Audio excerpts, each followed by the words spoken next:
Hey everybody, welcome to another episode of Maps Are Dead with Mike D. I'm your host, Mike Dauphiny. These are unscripted conversations about how to navigate your life in a world that seems to have run off the map. Today's guest I'm really excited about. He is the co-founder of Recreate Work, a partner and the head of go-to-market for WealthReach. He's also a real long-term friend and a client and somebody I'm honored to say is basically family to me, Joseph Pietrocini.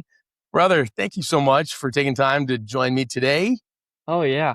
No, it's exciting. I've been a listener and a follower for a while.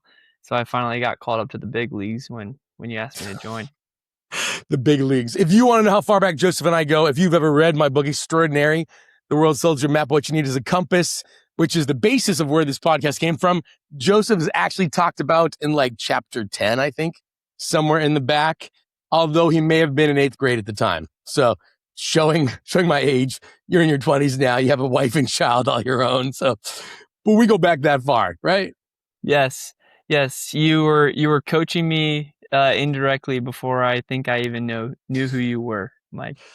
You know, you guys have always been generous to let me into your life. This conversation, though, what I love about the guests on the show is they span all kinds of spaces, whether it's somebody who has worked in businesses and ministries and nonprofits for years and years, or is on the front half of their career, starting out, all different experiences.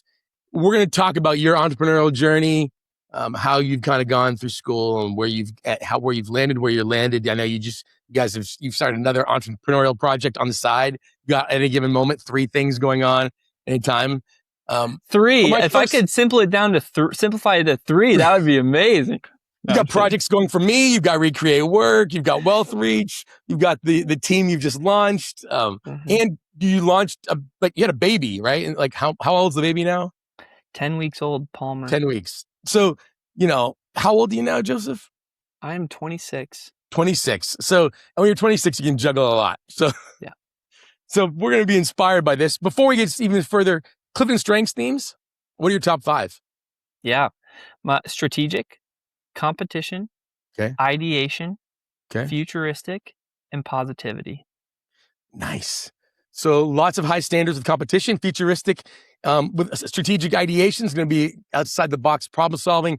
Futuristic finds potential in almost any given moment, but also in the long-term vision. So for those of you listening along at home, that's a really great mix of some execution with positivity thrown in, execution, relationship, some influencing themes thrown in there. So yeah, really fun profile. And so I actually have coached Joseph over the years just for the fun of it. So I've always appreciated you showing up.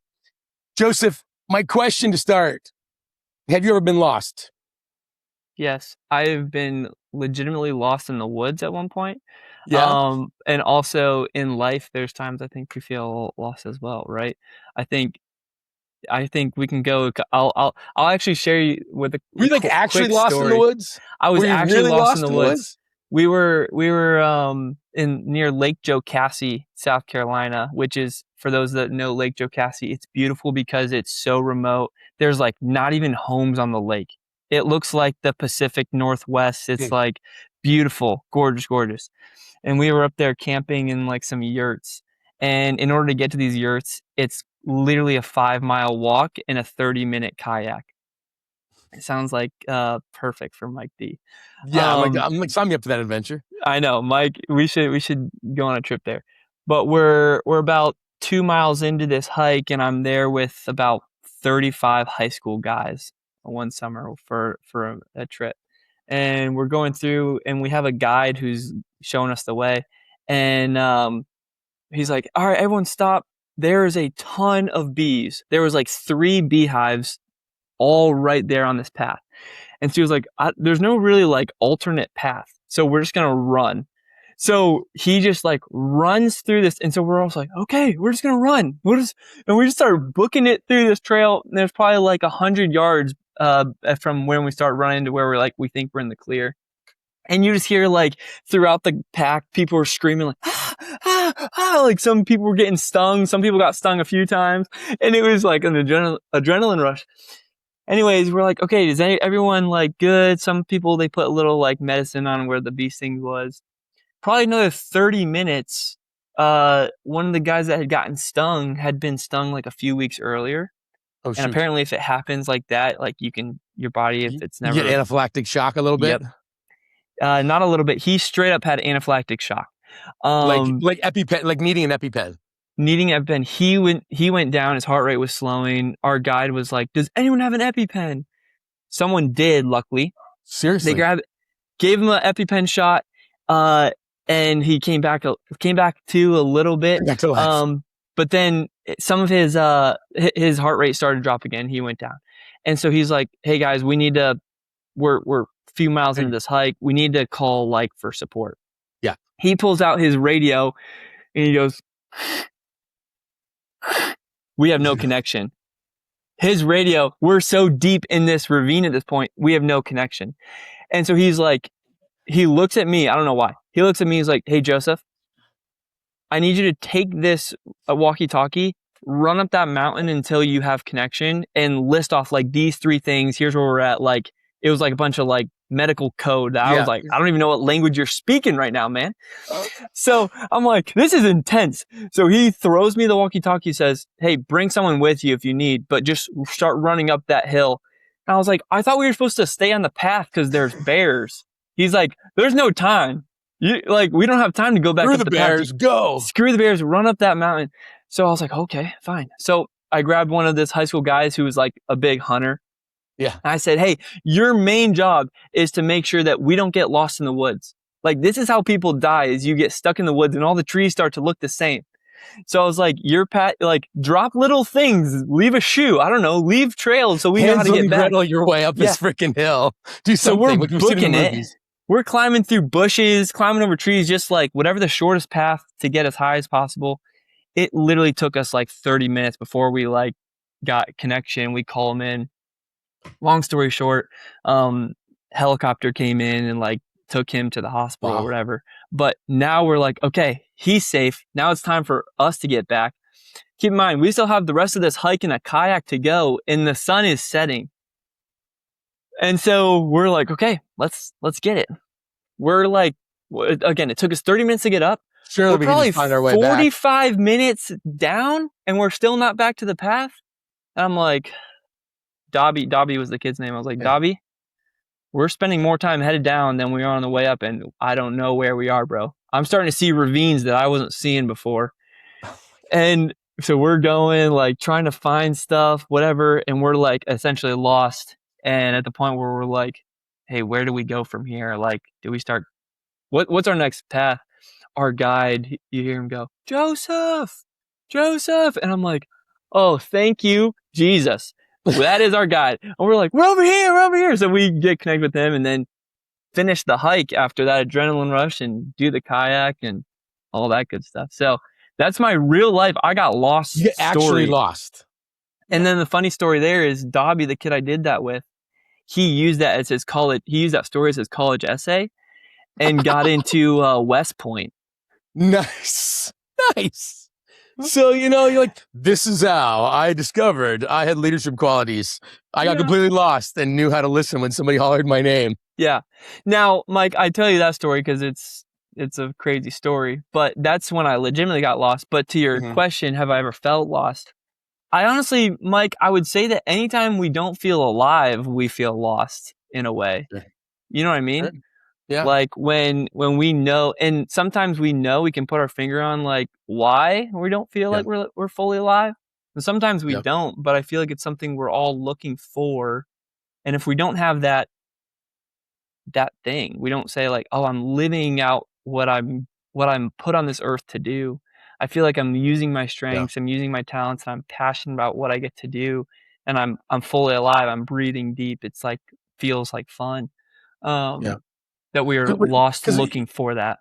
Because what's interesting to me is that when I think about, because as this podcast is progressing and this idea of navigating your life, I was thinking I want to start more conversations with "Have you ever been lost?" Because that's a feeling a lot of people have when they feel like their navigation is off, or they don't know how to navigate, or they don't know how to traverse something. But what's interesting to me is that lost is a state of mind and a choice, right? Because not knowing where you are is completely different than being lost, right? Mm-hmm. Is that and so that feeling of being lost is The reality is you weren't very far off from the trail. You were within earshot of the guide, but in your mind, lost is I don't know where I am and I don't know where to go. Like it's a combat, because you can not know where you are and not be worried at all or concerned about where to go. But the feeling of I don't know where I am and I don't know where to go combines to create this feeling of loss. And so I think that's why it's so interesting. There's times in our life where we're like, you go to college for the first time, or you start a new job, or you freshly married. You don't know where you are, but you're not really necessarily worried about where you're going to go. You're like, I'll figure it out. Right. But there's something about that collision. Do you know what I'm saying? Of I don't know where I am. And then I don't know where to go next. That suddenly produces that lost feeling. Does that resonate with you? Yes. And I think, funny enough for me, Mike, is I feel like from a very young age, I was abnormally clear about where I wanted to go.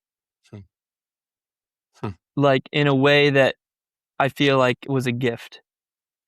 But then I was like, okay, I feel like I know, somewhat. Sometimes I knew where I was at. Sometimes I didn't. But I know where I'm trying to go. Now, how do I close this gap? Right? Yeah. And I think for many of us, maybe we do know where we want to go. We just might not have the courage to say it, or we might not have the courage to recognize that's what we want. Sometimes that's the first step, is like, where are you trying to go? What do you want? And I think for me that resonates a lot, because like when it comes to back to that word, like being fully alive, I'm like, man, I know what like lights me up. And maybe that's my high positivity. I'm like very aware of like what gives me energy and what gives the people around me energy. And so maybe that's a part of it. But yeah, that resonates with me, and it's something that I care a lot about. When did you first know that you were different than other people in thinking that way?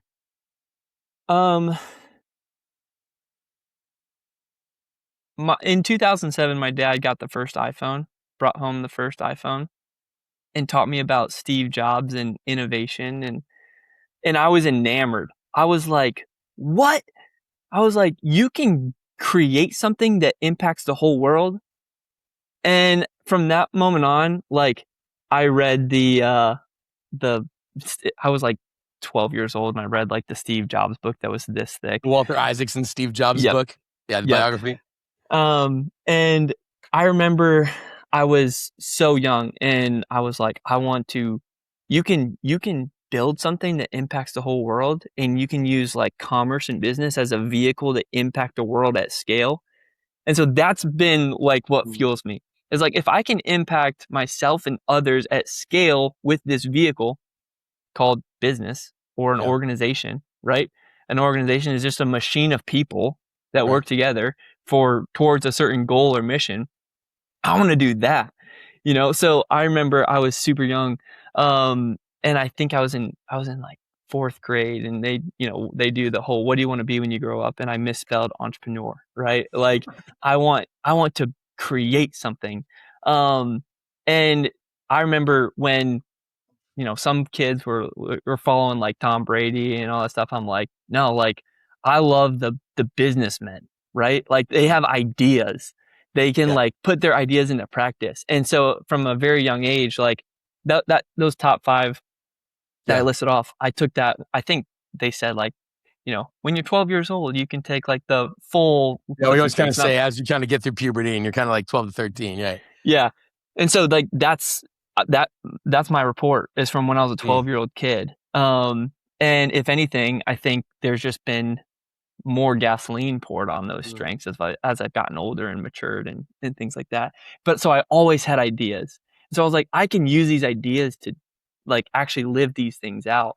And I remember when my dad traveled a lot for work as a kid, and so he wasn't home a lot of weeks, and so he taught me at a young age how to mow the lawn.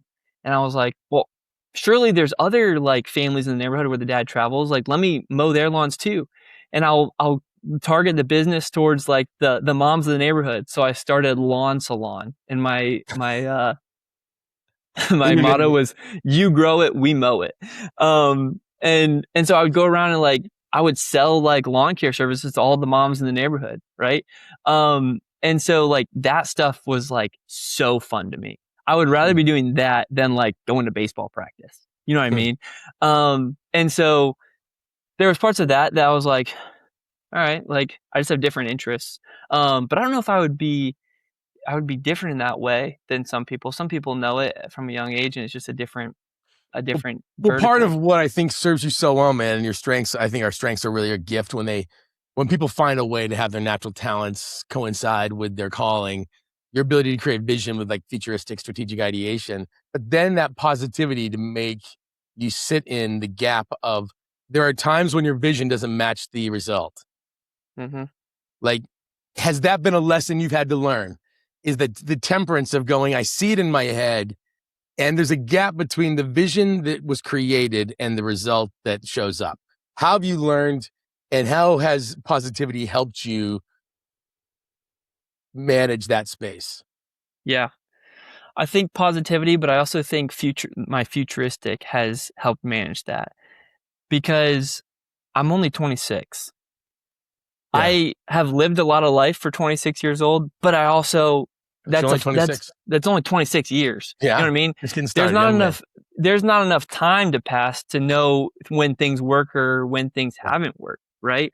Um, and I think that has been the thing that I've learned is especially when you have a big vision, like you better have a big time horizon Mm, associated with that vision because that's not going to happen tomorrow, right? mm, Oftentimes I've found the most rewarding things take a lot of time, right? yeah. Um, I I've been married for 3 years, and one of the most rewarding things in the world was marrying my wife because I dated her for almost 10 years. It was like 9.5 years before we got married because we I started remember. dating.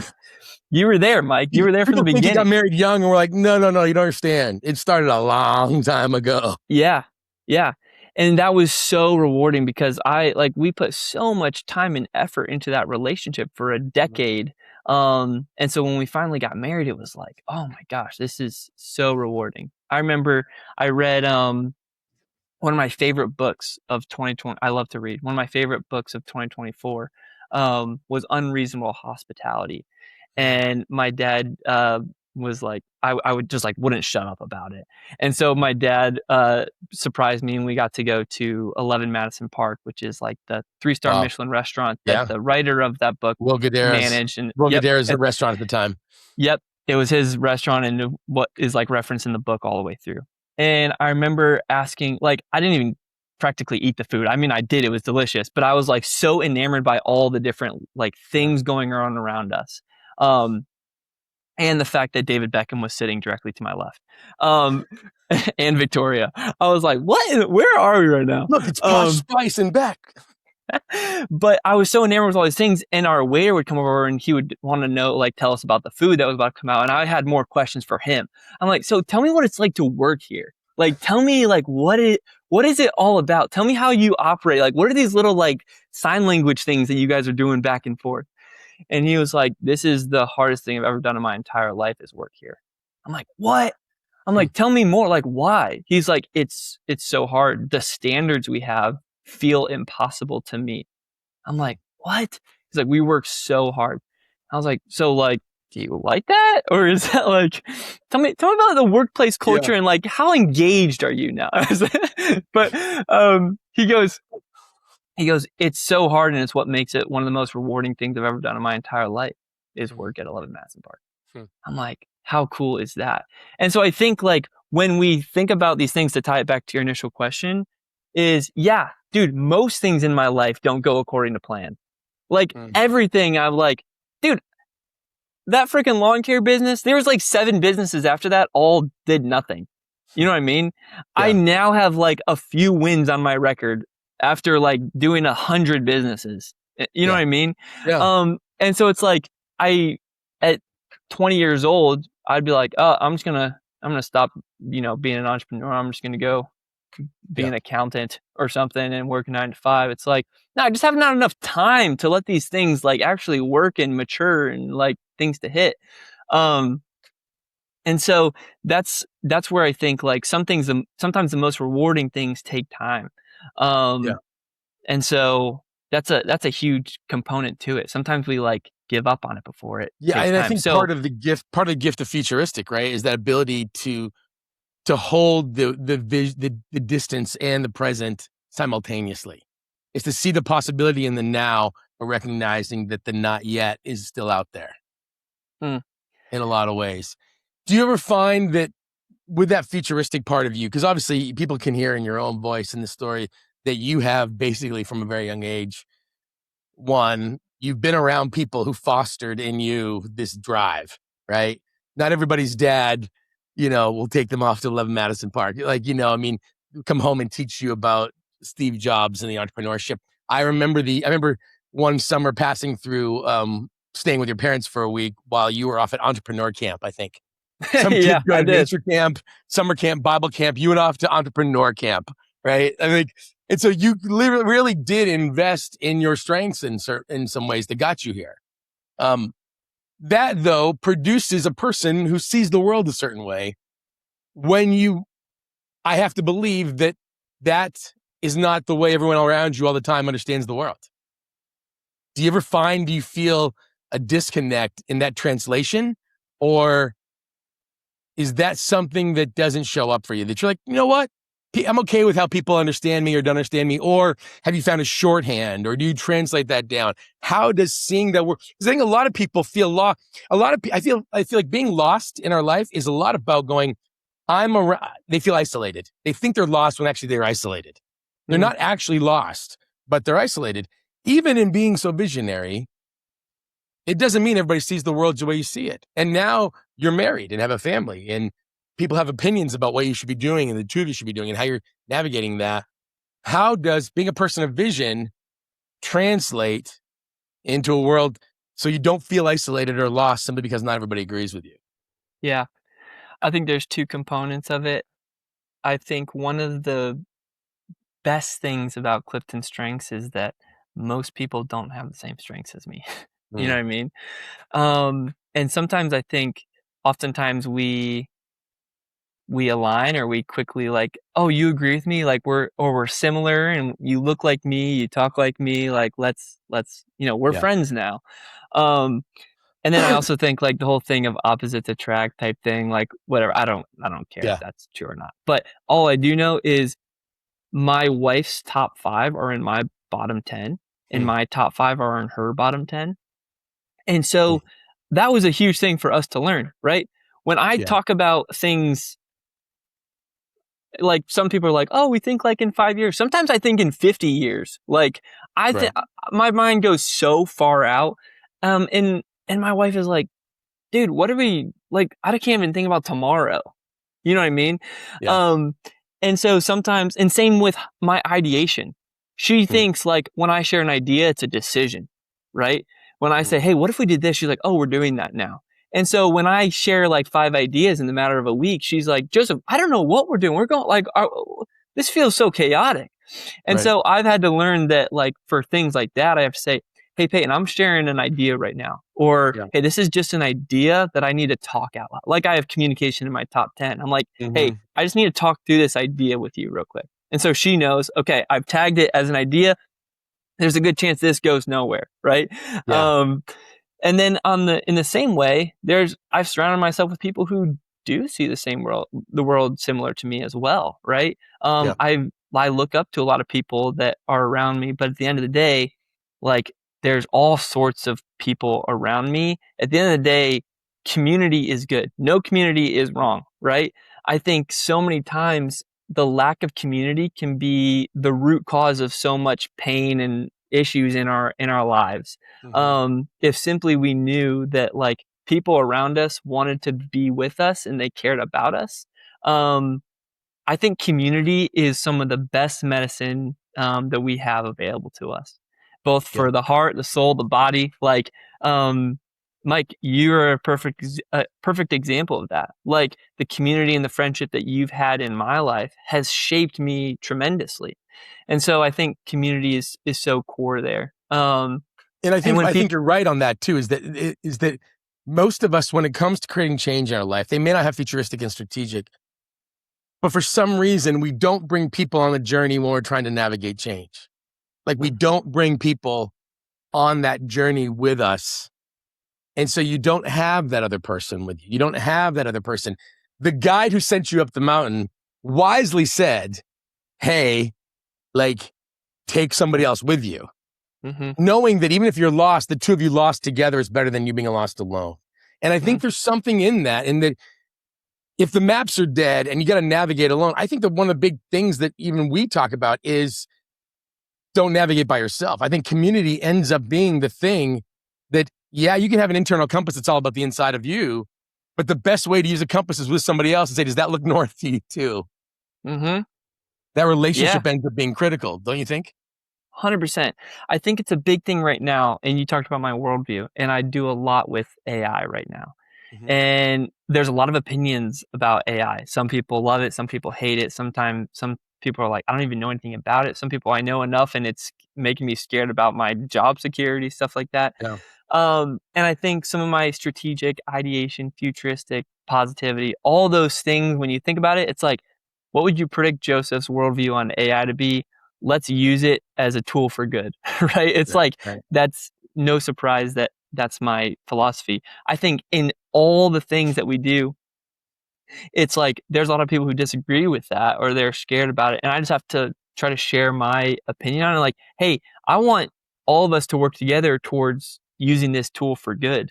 I think so many people think about social media and like there's a lot of brokenness in the world. All Yeah. these things can be double-edged swords that can be used for good or for evil. How can Mhm. we be the people that use some of the most innovative resources, channels, and technologies for good? Right? I think that is where some really powerful things can happen. And when I present it that way, it's like, who doesn't want to be a part of that? Right? So Yeah. when I share this compelling vision that people want to be a part of, that's how we bring community around us to work towards something. Right? Um, that's kind And I of think there's something, my but I thought think there's there. also meaning in that. I think it gives your own journey meaning. I feel a lot of, I'm big into this idea of most people are trying to quit their jobs and they need a new job when actually they're trying to find jobs that actually give them meaning or make them feel less miserable, right? That's kind of a drive.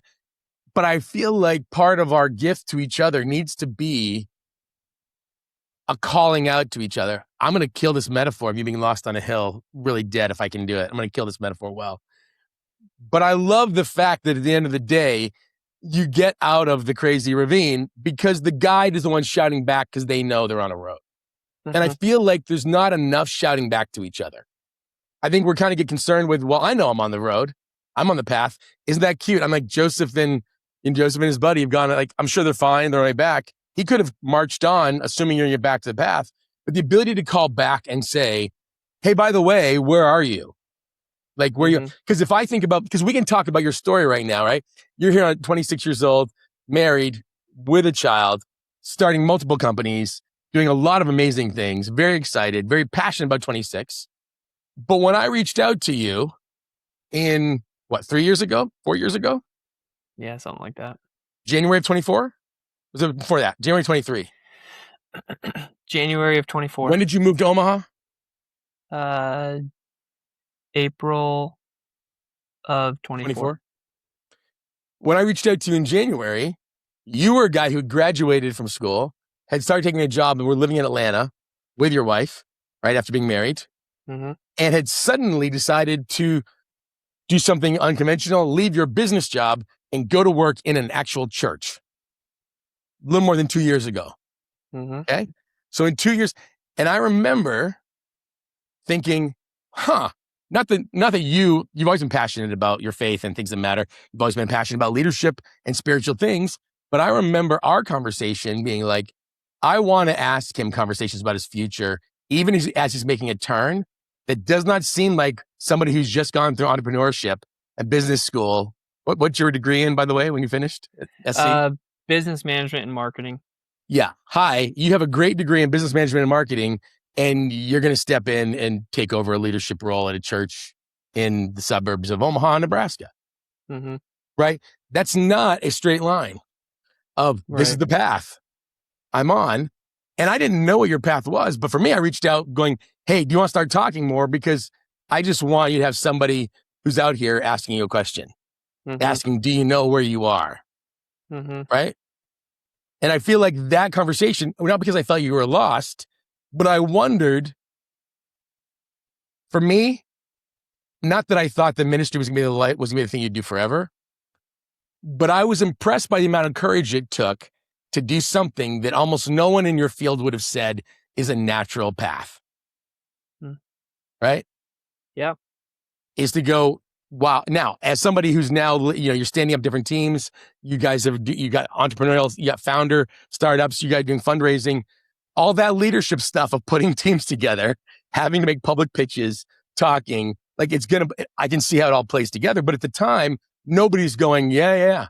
Someone who's doing AI tech startups around financial advisory tools and technology, yeah, he should really do a year and a half at a church in Elkhorn, Nebraska. That's a normal path. Like, that's not how it was, right? Yeah. Yeah. I remember when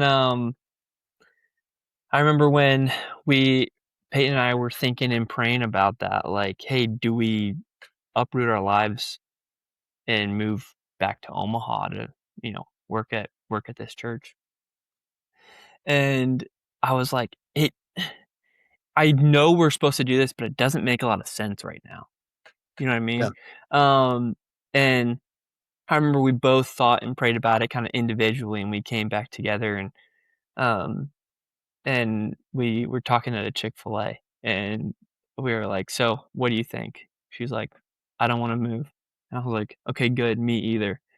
And then we both just started crying because we knew it was what we were supposed to do.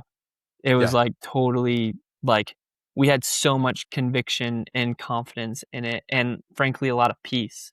And I think sometimes, like, your whole thing about you don't know where you are but you know where you're going, I Yeah. think there's peace there. You don't have to know where you are, but you can have peace in knowing where you're going. Yeah. And so I think we were like, okay, this is what we're doing. And looking back, it was probably one of the best decisions we ever made. We grew up in that year. Like, we grew up in that move, in our marriage, in what that was asking of us to do. And like, so much of who I am now is because of that. And I would not have known that. Right. And so if I want to, instead of just saying, hey, what do I think I should do in order to achieve where I'm trying to go or be who I believe I was created to be? It's like, what are the different components or fruit that I'm trying to embody?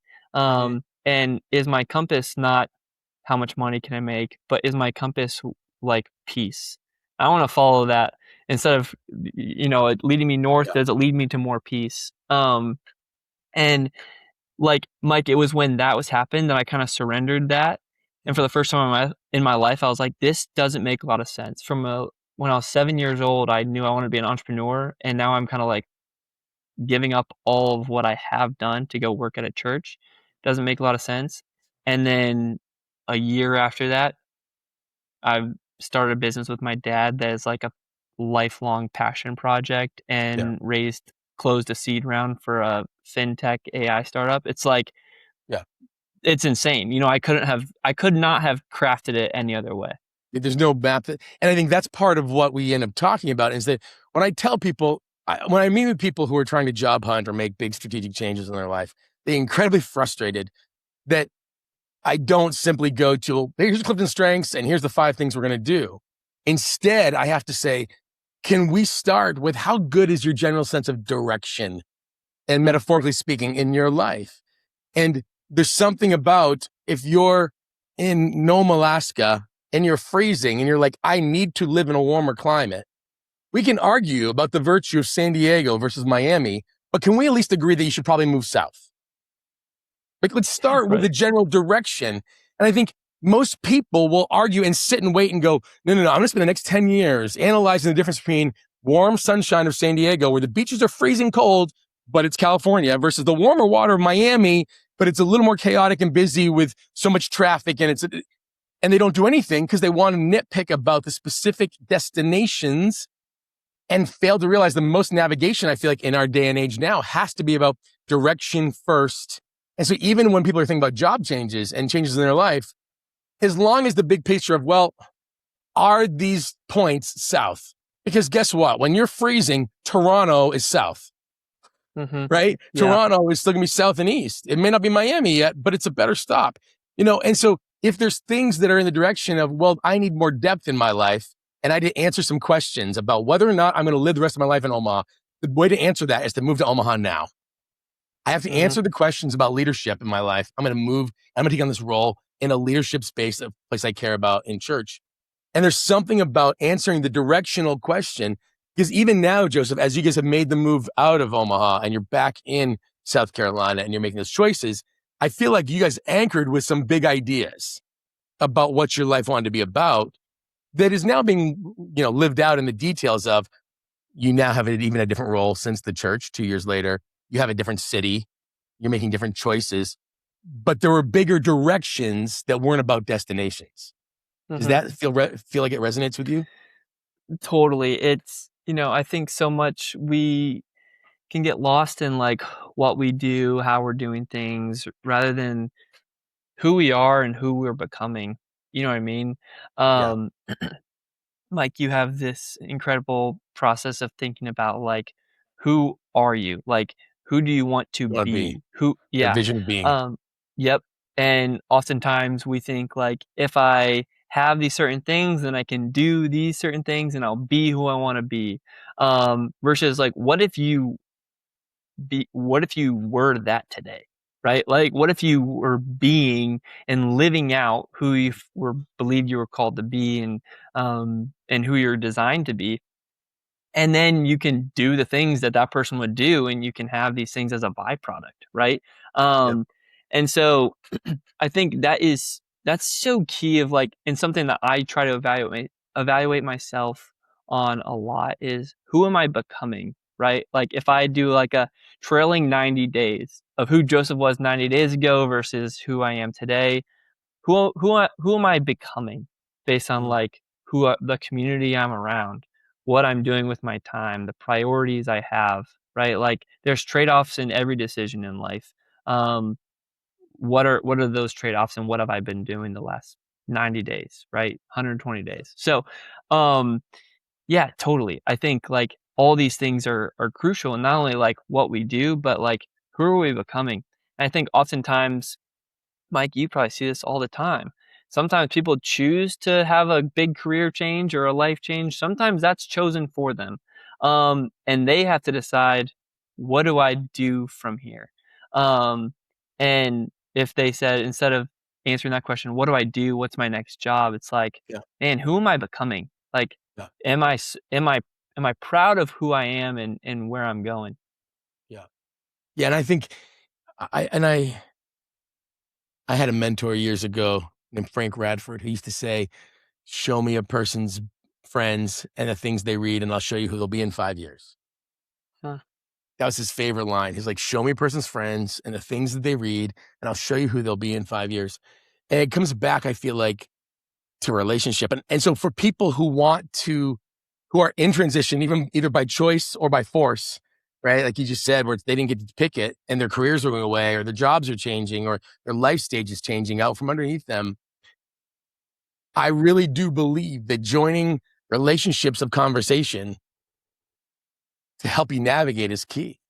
I look back over and over again, like you said, the right people in the relationships. And even if you're not changing, I think for people who are contemplating change, a podcast we posted last week with my friend Serena, she talks about in the moment when her third daughter was born unexpectedly early, the village that came around her was a village that she'd spent years cultivating long before she knew she needed them.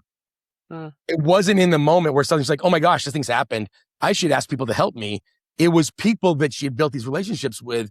And I feel like there's an element of joining the conversations, joining the groups, being careful about who we're spending time with, building relationships before we need to navigate the moment where we feel lost.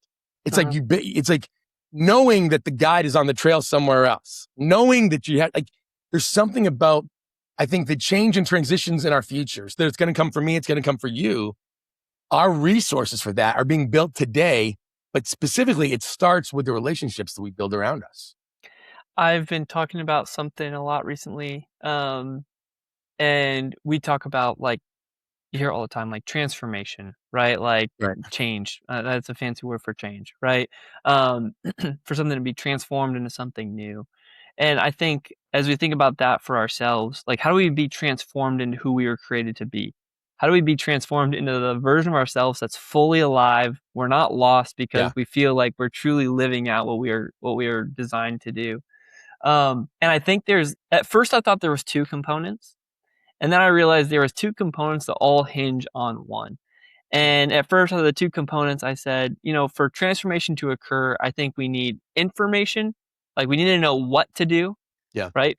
And then I thought we also need, like, inspiration. We need life to be breathed into us. We need to be inspired to take action. Because if you go to a seminar and they teach you about all these things, and you're, here's what you got to do, here's what you got to do, and it's a educational class, you're like, cool, now I know what I want to, now I know what I need to do, but I don't want to do it.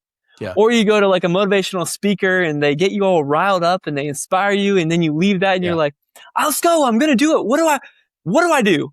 You know what I mean? You're ready to go, but you don't know what to do. And I think transformation requires both those things. Do you even think about, like, everything we have and we put in our bodies these days has a nutrition label on it, but America is more overweight than it's ever been. So it's like, information alone is not going to change anything. We always right? say at the Dauphiny Group, information is not transformation, which is why AI data is not going to transform. Like, aren't you scared of AI coaches? I'm like, no, AI coaches will say it cleaner than I will say, but giving you information won't create transformation. Exactly. So I was like, we need both these things. Transformation requires both of these things. And then I was talking to a handful of people, and they brought up a great point where I think, like, both those things are multiplied or hinge on the relationship. Mm-hmm. Mike, there's things that you will say to me that include both information and inspiration that will transform me far more than someone I meet on the street that says the exact same thing. Right? There's trust and relationship that's built there.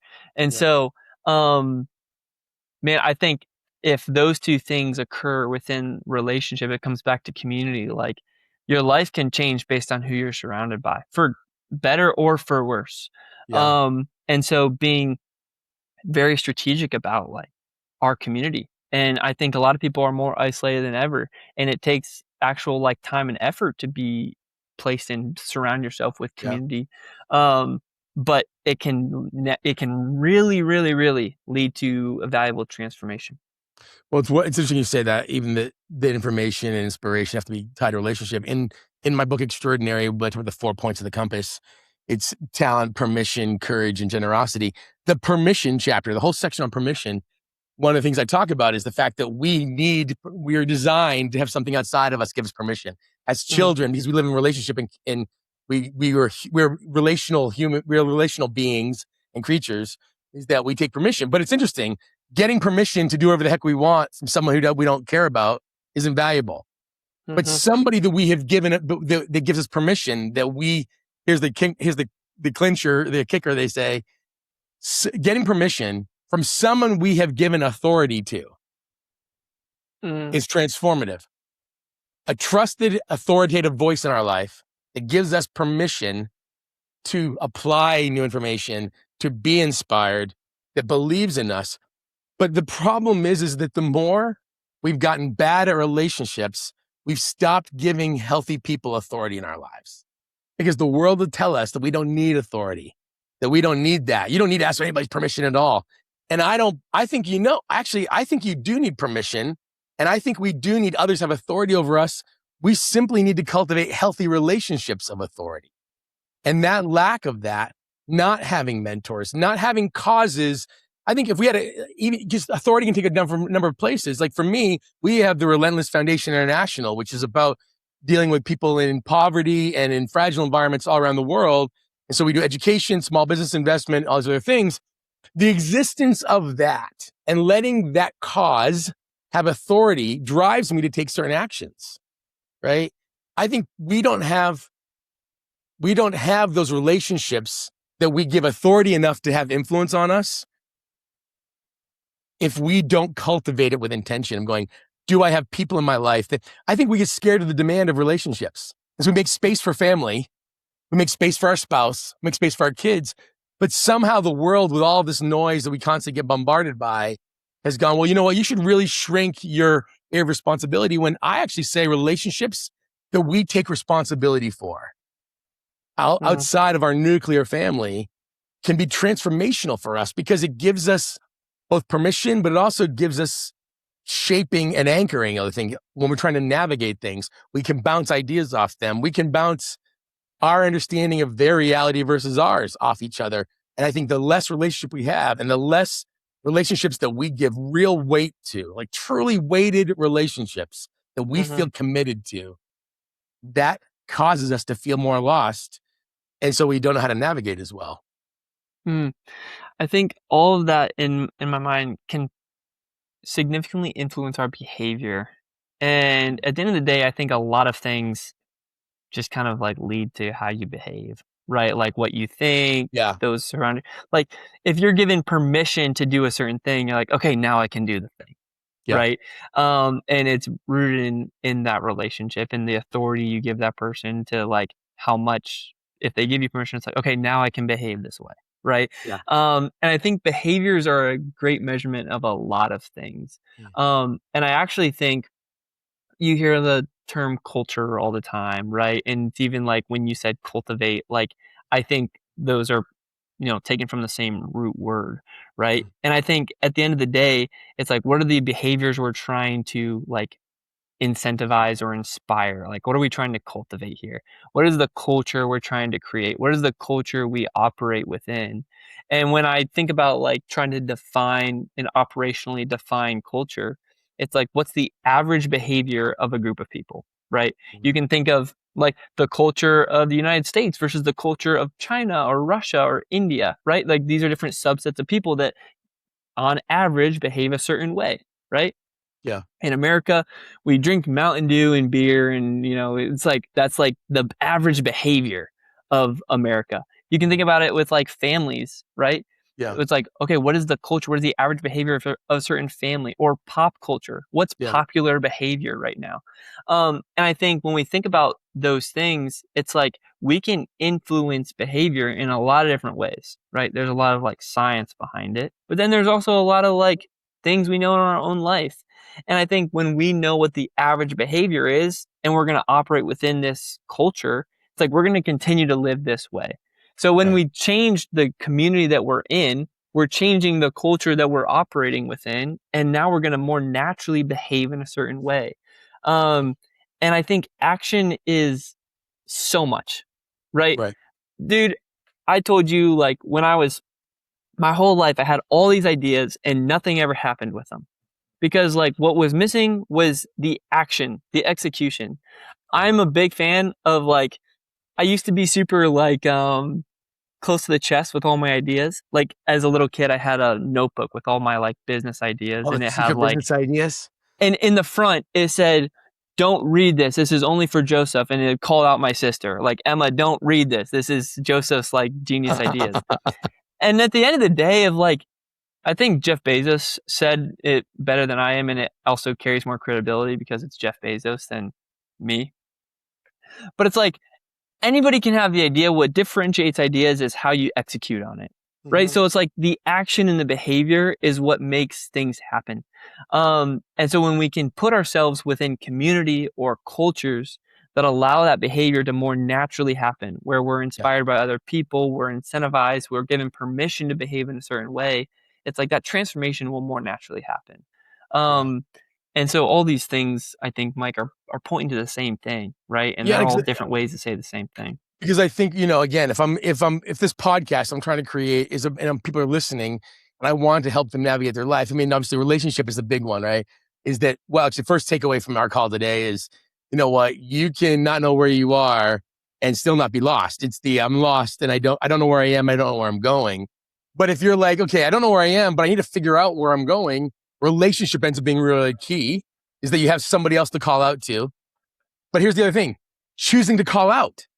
The number of times people get lost and just stop. They get lost and they go, well, I'm not going to do anything. What else am I going to do? They don't ask for help. They don't try something new. They don't take a class. They don't read a book. They don't shout, hey, I'm lost. Thankfully the guide called back to you, but I feel like that's even calling out is an action, right? That's an action. It's a choice. It's a behavioral choice. And what I get is that so many people are not satisfied, or they're living in fear. They're watching the AI world turn around them. They're feeling bombarded by information, and they suddenly are not satisfied. And they're going, wait a minute, I don't know where I am anymore. I've been walking this road forever, but I don't know where to go. I do not know the path to take. And so I will take no choice. I'm actually not even going to keep moving. I'm not going to push forward in my current job. I'm just going to stick where I am and just sit here in this cul-de-sac. And I'm going to take no action, and I'm not going to introduce any new variable. And I think at the very least, doing anything that increases the likelihood of a relationship moment, a moment of paying it. I said, do something other than simply choosing to stay where you are is a better choice if you really are trying to navigate your life. Dude, the action that's required is so minimal in life. And people will complain about, nothing happening and all stuff. It's like, thinking about the thing is not doing the thing. Yeah. Talking about the thing is not doing the thing. Simply just actually playing it out, messing around with things. Like AI is honestly a perfect example. It's like the barrier to entry to learn AI is literally zero. YouTube. You can get a free... Enduring YouTube ads is the barrier to learning AI. Even better, you can pull open a free ChatGPT or Claude account and say, hey, I'm trying to learn AI. And it will teach you about AI and how to use it, right? Yeah. Or asks people. I started mentoring this guy, and he recently graduated and started a job in construction and was just not having it. And he was like, dude, I don't know what to do. I was like, if you're willing to learn AI, I can teach it to you. And we had lunch for one day. I told him a few things. I was like, hey, go learn this, go research that, go on this website, and get back to me in a few weeks. A few weeks later, he built out this super cool thing with AI and started selling to people. Now he's making more than his buddies because he actually knows how to use AI, and people are asking him for help. It's in a matter of 3 weeks, this dude learned AI and is now that's his thing. Selling a little app. It's all he had to do was actually take action. I could have said, hey, go learn these things. Oh, that's a good idea. But we don't. Happens. We create barriers before our action. I had a friend recently who needed help for a job search, and it was, well, I haven't updated my resume. I'm going to start reaching out, because I always, me, I do this thing where if you're job hunting, one of the first things I'll do is I train people to treat getting coffee appointments as their job.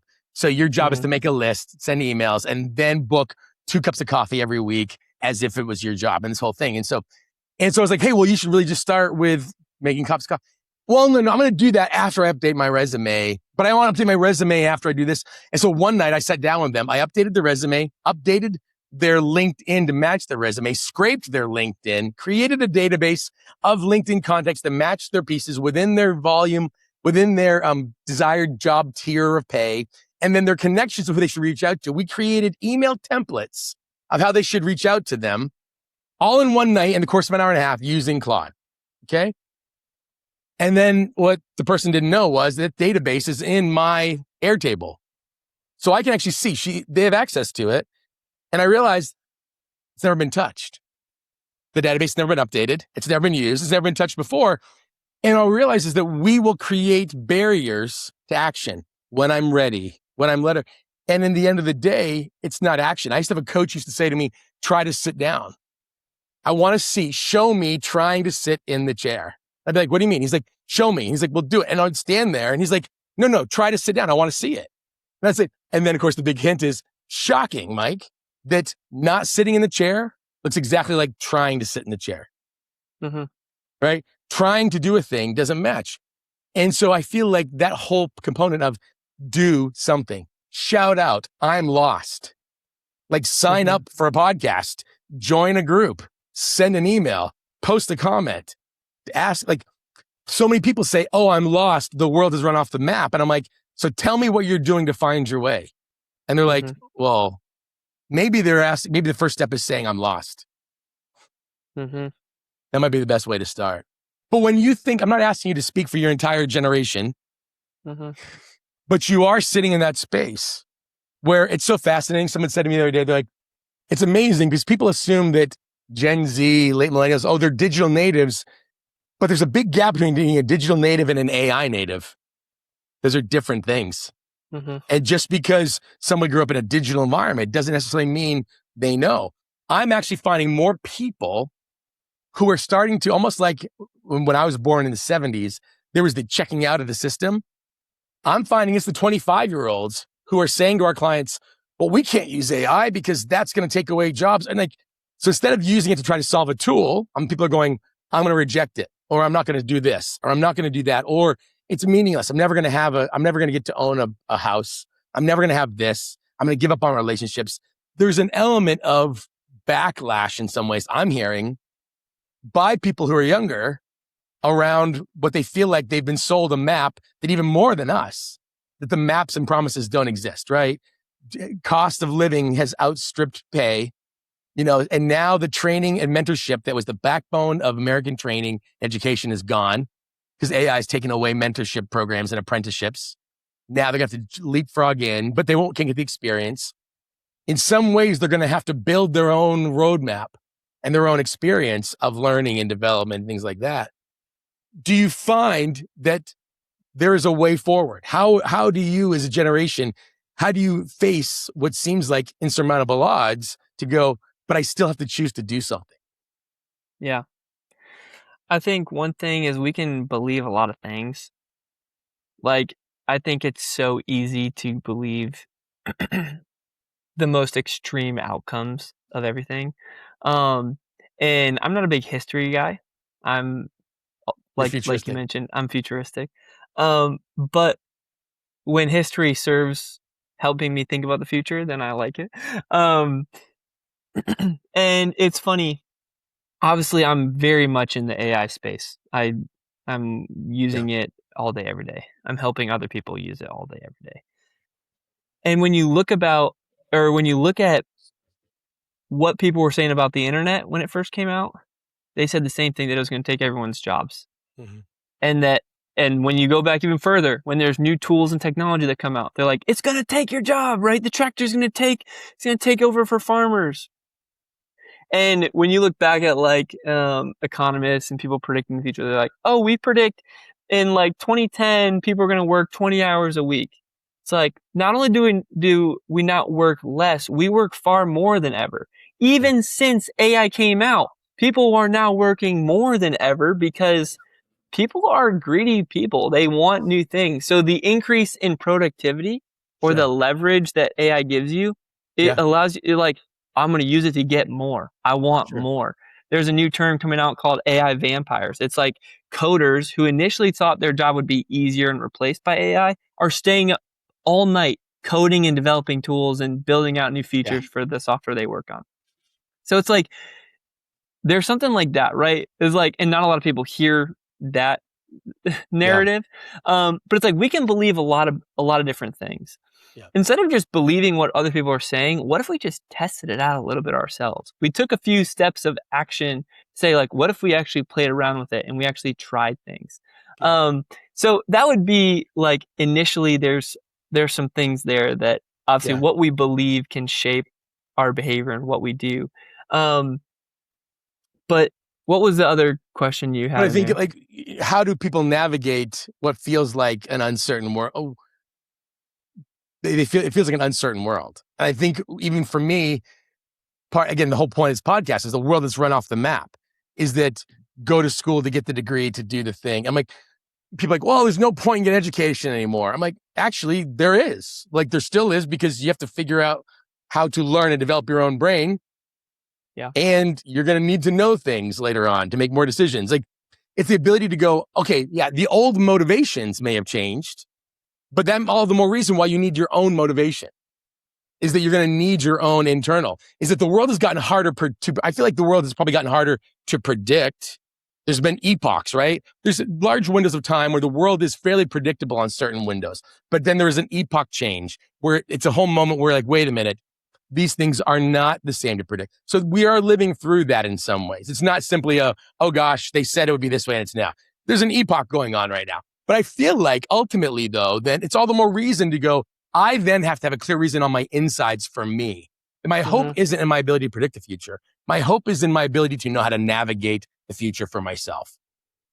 I have a strong opinion that anyone that claims they can predict the future is probably someone you should like not really listen to all that much. Right.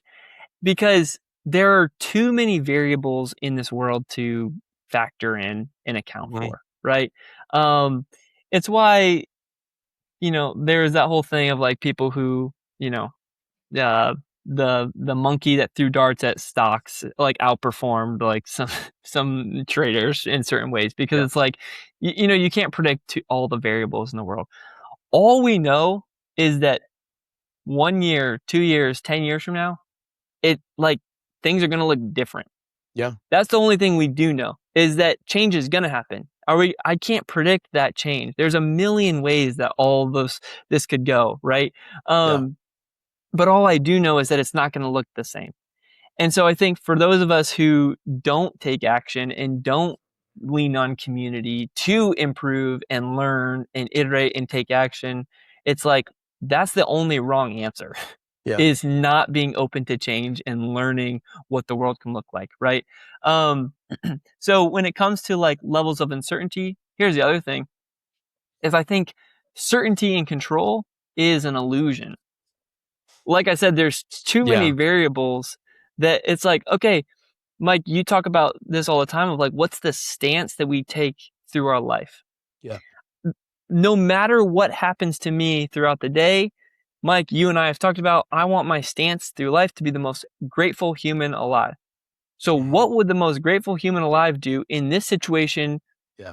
I don't know what the rest of my day holds, but I know like my stance is going to be gratitude.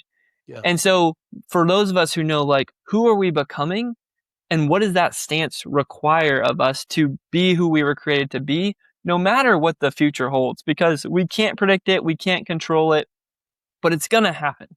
Yeah. So that's kind of my thought there of like, no matter what generation, because frankly, there's people that, they're 55 years old and they know more about AI than most folks that are in their 20s, right? It's like, because they're curious. And one of the things that I hope when I'm 26 years old right now, when I'm 96, I want to be more curious than ever. My grandfather, he's turning 80 this month. And he is curious. He's humble. He had an incredible career, but you would never know about it. And all he does is ask really good questions and is curious to learn. And because of that, he's 80 years old. He knows MacBook shortcuts on his computer. He does little keyboard shortcuts. Power user. He has a Tesla that does self-driving. He hasn't driven in months because he's willing to learn and be curious. And I think so many of us, when we try to have all the answers, it freezes us in this time and space where we're like, well, I don't know what to do. Like, what if I make the wrong decision? Yeah. It's like, what if no decision at all is the wrong decision? We have a human fear. We have a human fear of loss, right? And so what's the old quote is always, we will always choose a certain hell over an uncertain heaven. Is that we fear loss over and over again. Yeah. Which I think is a good way for us to tie this conversation together is the end of the day is that one of the key components is figuring out how in moments of uncertainty do I reach for curiosity over fear? Is that if the opposite of curiosity is control, because we find that control is our answer to fear, is that part of this, I don't believe in, I had a great therapist friend of mine used to say, avoid the extreme response. The answer all the time is avoid the extreme response. It's never going to be as good or as bad as you think. And so I think all the doomsayers of AI and all it's going to create utopia is garbage. The truth is somewhere out there, right? It's in the middle. And so I feel like one of the final answers is that finding a way to say, I need relationships around me. It's going to take a lot of action, but how do I keep curious about the direction I'm heading? Instead of stepping with fear about the direction that we're going, How do I create curiosity so I can discover something versus trying to control my future? I can discover it. And it's a different way of thinking. But I think no matter where we are, we can also reverse engineer that back. If you're going, man, I'm unsatisfied with my life, what are the steps? So my first step is like, how curious am I being? What action am I willing to take?